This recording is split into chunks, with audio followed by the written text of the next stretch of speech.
Menteri RANGBAH ke Sorkar Jela Konrad Kongkal Sangma Henin kesengi ulawan ban PLIE yau MAWNONGRIM nak benta ban SHNA ya ke SUROK na umsning sejagirut HAKA jing penmang pisah ke bahadu prapalai kelur lai puparalak ia kebala yo jingrap na ke World Bank lengba ke Meghalaya Integrated Transport Project keba ke ni ke SUROK ke Malaysia NOH lapalat Sau Pausnem kumban chupen ken mau kendian bagi kene surok la siang rong nadu kipor jong ke jinglong menteri RANGBAH jong ulet PA sangma uberi kupa jong menteri RANGBAH mamanta bada ba jing kren Konrad Kongkal sangma ola pen pawi ke jing sukumen balo yo ban penmang jingrap na ke benta kene ke surok ke bala pen sertok ki pai ba babon jong ke than MAWHATI baro kawai.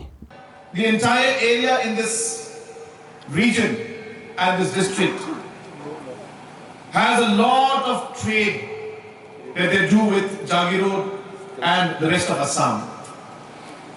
And hence, this has been a very, very important and critical road. Without going much into details, as I would not be in the right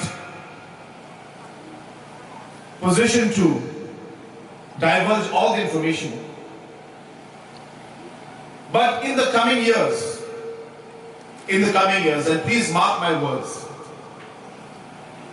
that in the coming years, Jagirod is going to be a very, very important location. I'm talking of 5 years to 10 years time.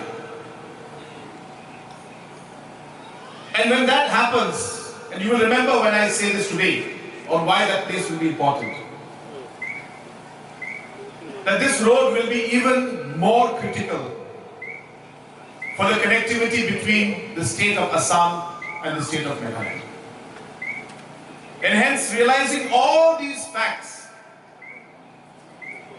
we have done our best to help and to support the people of this area so that this project is initiated after a very, very long time. I know that there is much more to be done,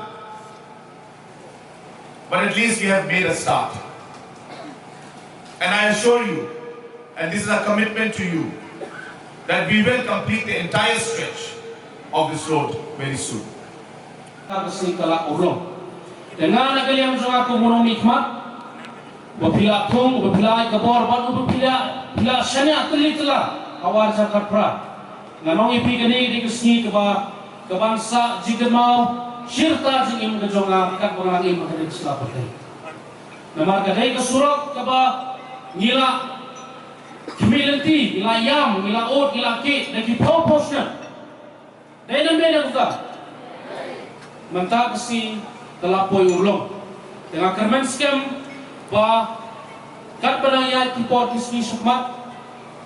Kat badang ailat uslap uler MYNTRI mo pagin bodin nagaway sa kapo, nagaway kapo siya gaway kapo yo kontraktor ru bantraya ka bomla man pendek kat pakloy bala HAKA kurkom ba kansa kanam kansa kapurom ba kanang ba MAWHATI konstruksi kisnong hi hapo kini kitan kiman pendek kami dari SUROK kinlong kibasok kibasay nagaway kalian siya gaway kalian.